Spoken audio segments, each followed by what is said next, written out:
Hoje eu vou te mostrar o que as grandes empresas fazem para crescer, para escalar e valorizar mais as suas empresas, né? Como que você pode aplicar essas mesmas estratégias no seu negócio.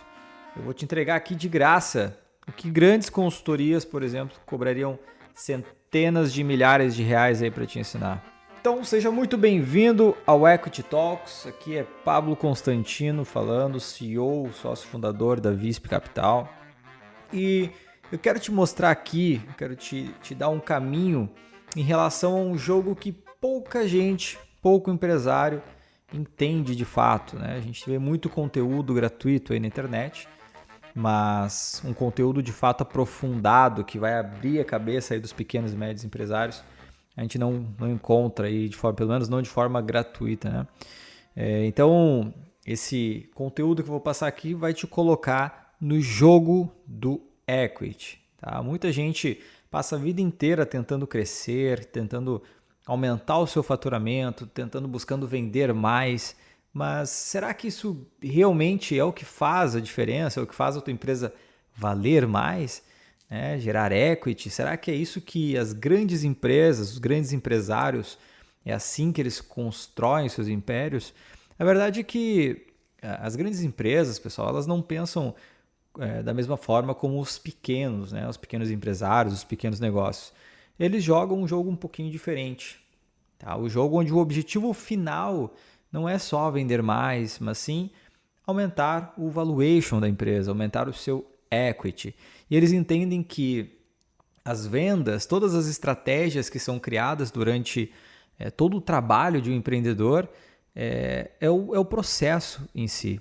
O resultado, o foco, o alvo é o equity, é o aumento de valor da empresa. É como que eu faço para investir 100 mil reais aqui e tirar 5 milhões lá. Como é que eu faço para captar dinheiro aqui, vou pegar 1 milhão emprestado, aplico esse dinheiro para depois vender ganhando 10. Então esse que é o jogo dos grandes empresários, né? Bom, e para trazer uma curiosidade que eu não sei se você sabe, mas a Amazon, por exemplo, por quase 20 anos, ela operou totalmente sem lucro, né? Mesmo assim, sempre teve um valuation absurdo. E por que isso? Porque os investidores não estavam olhando para o lucro da empresa ali no curto prazo. Eles estavam olhando para o crescimento e para as estratégias de longo prazo da empresa. Então hoje eu vou te mostrar aqui as estratégias que as grandes empresas, os grandes investidores usam para crescer de forma acelerada e como que você pode aplicar aí no seu negócio, mesmo que ele seja um pequeno negócio, uma pequena empresa. Bom, vamos começar aqui trazendo um conceito e desmistificando isso. O que é crescimento e valorização, né? Qual é a diferença entre o crescimento e a valorização de uma empresa? Muita gente acha que o crescimento e a valorização elas são a mesma coisa, mas não são. Tá? Um exemplo real, a gente tem o caso da WeWork, por exemplo, que chegou a valer quase 47 bilhões ali antes do IPO, mesmo tendo prejuízos absurdos. Mas quando o mercado ele percebeu que não havia estrutura, aí caiu para lá menos de 2 bilhões. Então o que aconteceu? A empresa ela só focou em crescer, né, sem construir uma base sólida, sem construir um valor verdadeiro, um valor real. E o mercado percebeu isso e acabou punindo, né, essa empresa. Agora, por outro lado, tem empresas que valem bilhões sem precisar crescer tanto. Tá? E isso acontece porque o valuation de uma empresa ela depende de 3 pilares principais. Previsibilidade de receita, escalabilidade, governança e processo. A gente pode traduzir isso para os 3 pilares que eu sempre trago, né? Os pilares do equity. Crescimento, margem e risco. Então existem variações, mas em resumo a gente acaba convergindo para esses três focos principais, né? Então, previsibilidade de receita, por exemplo, né? As empresas que têm uma receita mais previsível, elas acabam valendo mais, né? Uma receita recorrente. O modelo de assinatura, por exemplo, né? Netflix, Spotify, softwares as a service. O mercado, por exemplo, de telecom, onde eu atuei durante muito tempo, que tu paga uma mensalidade ali de internet todos os meses. Então, são alguns exemplos aí de receitas recorrentes, receitas que são mais previsíveis, tá? Outro ponto, né, muito importante é a escalabilidade da empresa. Se o teu negócio ele cresce sem que os custos aumentem na mesma proporção, ele pode se dizer que é um negócio escalável, tá? E a parte de governança, de processos, né, compliance, risco, se a tua empresa ela depende 100% de ti, ela vale menos, né? Eu preciso que a empresa ela não dependa de mim para funcionar, que a empresa ela continue operando mesmo que eu não esteja lá. Então, você como empreendedor deve estar sempre focando em como construir um negócio que não vá depender de você ali no futuro. Aí você começa a tirar essa dependência da sua pessoa e construir de fato uma empresa, porque o empresário ele adora ter um alto emprego. O empresário adora ter a sua própria empresa para trabalhar nela. E quando a gente começa a olhar para a equity, a gente sai daquele foco do prolabore, sai do foco do dividendo e começa a focar mais em construir um patrimônio valioso, construir uma empresa que gera valor e que ela é autogerenciável. E um ponto bem curioso aqui, né, para a gente pensar é que as empresas que elas têm governança forte, elas têm processos bem definidos, elas podem chegar a ser vendidas até por 3 vezes mais do que uma empresa do mesmo porte, do mesmo tamanho, só que totalmente desorganizado. Então, muitas pessoas, muitos empresários, eles focam somente no pilar de crescimento e de margem e deixam o risco de lado. Só que o risco ele é tão importante quanto. Não adianta eu crescer pra caramba com margens saudáveis se a minha empresa está cheia de risco tributário, cheio de risco trabalhista, sem uma organização, sem uma estrutura, sem processos bem definidos e que depende totalmente do dono para funcionar. Então, se você está mais ou menos aí, né, escutando esse podcast, se visualizando talvez em algumas coisas, tendo já alguns insights, anota já isso, cria um planinho de ação onde você vai resolver essas questões aí no médio, curto, médio prazo, tá? Bom, vamos falar um pouquinho aqui das estratégias que a gente pode utilizar, né, para os pequenos e médios negócios e que empresas bilionárias já utilizaram. Então, eu vou te falar aqui 3 estratégias que as grandes empresas usam e que tu também pode aplicar aí no teu negócio, independente do tamanho que ele tenha, tá? Independente do teu faturamento. Então, o primeiro ponto aqui são as operações de leverage buyout. O que é isso, Pablo? Que palavrinha estranha aí que trava a língua. O que é o LBO, né? LBO? O leverage buyout basicamente é comprar empresas utilizando o próprio dinheiro delas. Essa estratégia aqui, gente, muita empresa de assessoria cobra milhares de reais só para estruturar um projeto de leverage buyout, tá? Só para explicar o que eu estou passando aqui. Imagina que é o seguinte, se eu te dissesse que você pode comprar uma empresa sem gastar dinheiro do seu bolso, você acreditaria? Bom, isso é o leverage buyout, tá? É a estratégia que grandes investidores usam para comprar empresas com o próprio dinheiro delas. Essa é a realidade. Então, um exemplo real, por exemplo, a Heinz, né, foi comprada pelo grupo 3G Capital, dos brasileiros Jorge Paulo Lemann e Marcel Teles, né?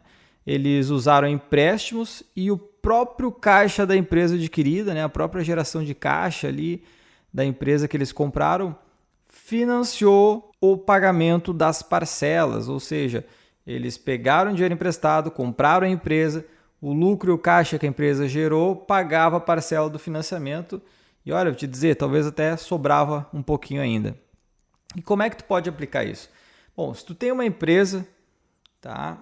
E essa empresa ela tem sinergia com algum outro negócio, que pode ser um concorrente, pode ser um outro fornecedor ali que seja da tua cadeia, né, de prestação de serviços, de venda de produtos, tu pode financiar essa aquisição, por exemplo, com os contratos de longo prazo que tu tens, né? Tu consegue antecipar recebíveis, tu consegue colocar alguma coisa em garantia, talvez até o próprio valuation da empresa para captar dinheiro, comprar essa outra empresa que você está avaliando e incorporar ela no teu negócio. Tá? Uma coisa bem interessante é que quando tu incorpora uma empresa que tenha sinergia com a tua, essa empresa ela para de ter várias despesas que tu consegue transformar isso em lucro puro. Por exemplo, tu tem uma empresa no setor de telecomunicações, tá? E aí tu vai comprar um outro concorrente menor que também é do mesmo segmento, só que ele tem menos clientes, tem um faturamento menor, tem uma estrutura um pouco menor. Só que esse concorrente, ele paga, por exemplo, uma empresa de marketing terceira. Esse concorrente, ele tem uma equipe comercial também, ele tem uma contabilidade, ele tem assessorias, que são todos esses são despesas que são duplicadas, né? Quando tu faz uma aquisição, uma incorporação dessa empresa, tu não precisa manter essas despesas. Então, antes, o lucro dele, que era 100 mil, por exemplo, passa a ser 150, 170. Então, esses 70 mil adicionais é o que nós chamamos de sinergia num processo de aquisição. Então, além de tu comprar a empresa com o próprio dinheiro dela, né, pagar a empresa com o próprio dinheiro dela, com o fluxo de caixa que ela gera, tu ainda tem as sinergias que tu vai ganhando nesse processo. E aí tu consegue ir crescendo, gerando mais sinergia, gerando mais escalabilidade e aumentando assim o teu valuation. Bom, em resumo, o segredo é usar os ativos e o fluxo de caixa e financiamento para adquirir a empresa para crescer rápido, tá bom? Bom, falei sobre crescimento através de aquisições, mas por que é interessante crescer através de aquisições, né? Quando a gente cresce de maneira orgânica, o crescimento orgânico ele é mais demorado, apesar de ser mais barato, né? Tu crescer ali com força própria, marketing, vendas, ele é mais barato, porém ele é mais demorado, ele tem um período de rampagem, né? Tu vai empilhando contratos, os contratos vão subindo, dependendo do teu ticket médio, da quantidade de clientes, mas tu vai ali, aumenta 4 mil, 5 mil, 10 mil, 15 mil, 20 mil, 30 mil e assim tu vai empilhando contratos, tu vai crescendo a tua empresa e isso leva um tempo até tu atingir uma certa maturidade. Agora, se de um mês para o outro tu pudesse crescer 30%, 40%, 50% até na tua receita, isso te dá uma velocidade muito maior. Então, por isso que as grandes empresas elas crescem adquirindo outras empresas. Então, um exemplo aqui para a gente trazer, né? O Burger King no Brasil. Você sabia que ele comprou redes menores ali e foi convertendo os pontos em franquias próprias? Como é que tu pode aplicar aí na tua empresa alguma estratégia nesse sentido? Por exemplo, se tem uma pequena fábrica aí, tu pode comprar algum concorrente menor, consolidar o mercado. Se você tem uma agência de marketing, né, você pode adquirir outras agências regionais, expandir rapidamente, colocar elas com a tua bandeira, transformar num franqueado. E outro ponto, não precisa comprar 100% de um negócio, gente. Tá? Tu pode comprar uma participação minoritária, tu pode comprar uma participação majoritária, ter o controle do negócio, ou você pode comprar 100% da empresa, depende da estratégia de cada um. Você pode comprar uma parte, você pode dar um pouco do dinheiro para o sócio, e aí a gente tem um termo técnico para isso, né? A gente chama de cash out e cash in. Então você coloca um pouco de grana no bolso do sócio, e essa é a modalidade de cash out. Você pode botar o dinheiro no caixa da empresa para que a empresa continue crescendo, na modalidade do cash in. Então você pode fazer uma série de arranjos, de composições para poder fechar esses deals, essas negociações, tá? Então, não existe um padrão, não existe uma receita de bolo. Cada negociação ela é uma negociação única, mas é interessante você estar escutando isso daqui e já estar imaginando possibilidades aí no negócio de vocês, tá? Então, não existe uma receita de bolo. Pode pensar em compra majoritária com pagamento à vista, com pagamento parcelado. Pode pensar numa aquisição minoritária, pode pensar em comprar 100%, mas deixar o sócio ali operando durante um determinado período. Então tem N composições e estratégias que a gente pode utilizar para poder crescer comprando outras empresas que façam, que tenham sinergia e que façam sentido com o planejamento estratégico de vocês, obviamente. E o terceiro ponto, gente, que eu quero trazer aqui é como aumentar o valor da sua empresa antes de vender ela, tá? Eu sempre falo que toda empresa ou ela fica de sucessão para os filhos, ou ela vai quebrar, ou ela vai ser vendida. Obviamente que a melhor saída ela é a venda. Então, sabendo disso, não é uma questão de se eu vou vender, mas quando eu vou vender. E sabendo que é uma questão de quando, eu tenho que me preparar e eu tenho que aumentar o valor da empresa o máximo possível. Eu sempre falo que todo empresário ele precisa ser um bom gestor de equity, ele precisa aumentar o equity da empresa, porque em algum momento ele vai vender e quanto maior o meu equity, melhor. Então vamos falar sobre como é que tu pode multiplicar o valor do teu negócio antes de vender ou antes de atrair investidores, tá? Primeiro de tudo, como eu comentei antes, reduzir a dependência do dono, tá? Reduzir a dependência da empresa de te ter ali no negócio para tocar o dia a dia. Os negócios eles só funcionam porque o dono está lá, só funcionam porque tem alguém cobrando, só funcionam porque o processo está na cabeça do dono e aí por isso a coisa funciona. Então, se você quer ter um negócio que tem valor no mercado, tire essa dependência o quanto antes. Não quer dizer que você nunca mais vai voltar para a operação, não quer dizer que você não vai precisar trabalhar no negócio, não é isso. O empresário ele precisa estar ali no dia a dia para ter até o tino, para não perder aquele feeling em relação à operação. Mas a sua empresa ela precisa performar, ela precisa ter continuidade mesmo que você não esteja ali, ok? Segundo ponto aqui é transformar a tua empresa de uma forma que ela tenha um modelo de negócios que seja sustentável, um modelo de negócios que tenha previsibilidade de receita e que tenha margens saudáveis, tá? Então não adianta ter uma empresa que é muito pesada, a carga tributária é muito alta, tu não construiu um arranjo societário que te permita ter benefícios tributários em cima disso, tu não tem uma receita que te garanta uma previsibilidade de futuro em cima disso. Então, eu já sugiro que se não tem algo nesse sentido, começa a dar uma pivotada talvez no modelo de negócios, a construir algo semelhante a isso, até fazer benchmark com outras empresas semelhantes para pegar ideia, para atrair possibilidades, para poder ver o que os outros estão fazendo que está dando certo e que talvez mexendo um pouquinho na estrutura tu consiga aplicar isso na tua empresa. Eu, por exemplo, faço benchmark com empresas do Japão para poder aplicar na Visp, porque são empresas que já chegaram num patamar onde a gente quer chegar e estão muito alinhadas com o nosso propósito. Então, o nosso propósito como empresa aqui na Visp, por exemplo, é fazer com que o acesso ao conhecimento de equity ele seja democratizado. A gente tem o propósito de popularizar, de democratizar o acesso a equity, a movimentos de M&A. Só para vocês terem uma ideia, no último ano, 0,027% dos empresários utilizaram de estratégias de M&A, de equity, para fazer algum movimento de mercado. Então, vou repetir, 0,027%. Isso é pouquíssimo, gente. E aí nós temos aqui uma BREG, nós temos o objetivo de fazer com que esse mercado ele tenha uma movimentação muito maior. Então é por isso que a gente gera conteúdo, é por isso que a gente traz informação de graça, é por isso que a gente está investindo nisso.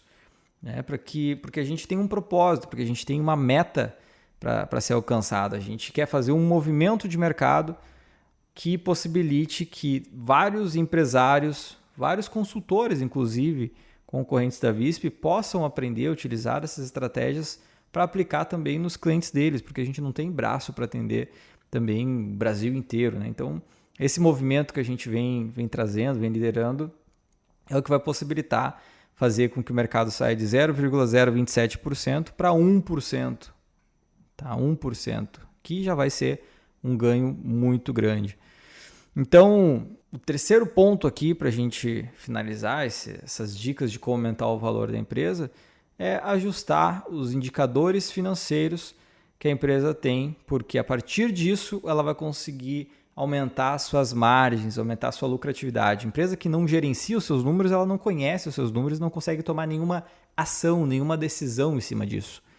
Então a empresa ela tem que ter um EBITDA extremamente saudável, tem que ter boas margens, margens atraentes para um possível investidor. A empresa tem que ter um crescimento composto bacana, um crescimento composto que mostre que tem um tamanho de mercado interessante aqui, a empresa ela consegue penetrar bem nesse mercado, consegue atingir novos clientes, ela construiu uma modalidade de venda aqui, uma máquina de vendas que ela consegue crescer.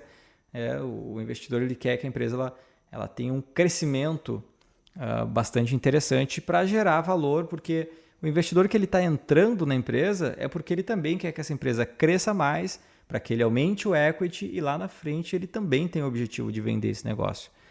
Então, quando a gente começa a entender essa dinâmica do mercado, começa a ficar muito mais simples, né? Começa a fazer sentido tudo isso que acontece, esses movimentos. Então, tu pega a empresa pequenininha, constrói ela, cresce, gera muito valor e vende. Vende para quem? Para algum investidor que está querendo pegar daquele patamar que você está vendendo e vai levar essa empresa para outro patamar muito maior. E talvez esse patamar já esteja na casa dos bilhões. Talvez esse comprador seja um fundo de investimentos que tem 50 bilhões sob gestão e ele precisa jogar um outro jogo. Esse cara ele já está com investimentos fora do Brasil e tá em outro nível em relação a equity, né? Mas no final do dia a ideia sempre é essa, eu pegar um negócio que ele está pequeno, deixar essa empresa grande, vender. O outro que está comprando, ele está comprando porque ele quer crescer ainda mais aquela operação ou porque faz sentido dentro de um ecossistema de empresas que ele tem, vai gerar muita sinergia e esse grupo, com a sinergia da aquisição que ele fez, vai valer mais ainda. Então, tudo é sobre equity, tá, gente? E para finalizar, a última dica aqui é, se tu quer vender a tua empresa no futuro, você precisa começar a trabalhar nesses pontos agora, tá? Agora, não deixa para amanhã, porque não são ajustes que tu consegue fazer do dia para a noite. São ajustes que tu precisa de um pouco mais de tempo para maturar e para trabalhar antes de pensar em vender. Eu quero trazer aqui o caminho para o jogo dos grandes. Tá? Se tem algo que diferencia ali os empresários pequenos de grandes investidores, é a mentalidade. Tá? É a primeira coisa, sem dúvidas. Se tu quer jogar ali o jogo que os grandes jogam, tu precisa começar a pensar como um investidor, né? Agir, pensar como um estrategista e não apenas como o dono de um negócio, de uma pequena empresa. Tu já tem que pensar como uma grande empresa, como um grande investidor. Então, começa a avaliar a tua empresa como um investidor avaliaria, né? Crie um plano de valorização como o investidor criaria.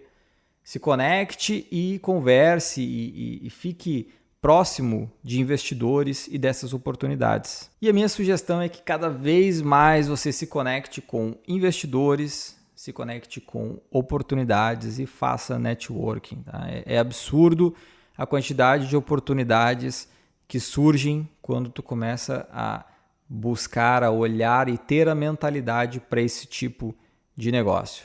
E se esse episódio aqui te ajudou, abriu a tua mente, te ajudou com algum insight, alguma ideia, me manda uma mensagem. Eu quero saber como é que você vê a sua empresa hoje, né, e como é que tu pode pensar no crescimento dela de forma estratégica. A gente ajuda empresários aí do Brasil inteiro a construir e sair desse ponto A, que é o ponto que nós estamos hoje, para o ponto B, que pode ser daqui a 3 anos, daqui a 4 anos, 5 anos, 10 anos. Isso vai muito de acordo com a visão de futuro pessoal, o momento de vida de cada empresário, né? O ponto principal é que em algum momento todos nós venderemos, então quanto mais prepararmos estivermos para isso, melhor. E é claro, quero te convidar aí a compartilhar esse episódio, me seguir nas redes sociais, Pablo R. Constantino, seguir a Visp Capital. Compartilha aí esse episódio com outros empresários que precisam ouvir isso que eu passei aqui. E se você quer aprender mais sobre M&A, sobre equity, valuation, me acompanha porque aqui a gente fala de forma simples e direta o que as grandes empresas fazem para crescer. Bora jogar o jogo do equity?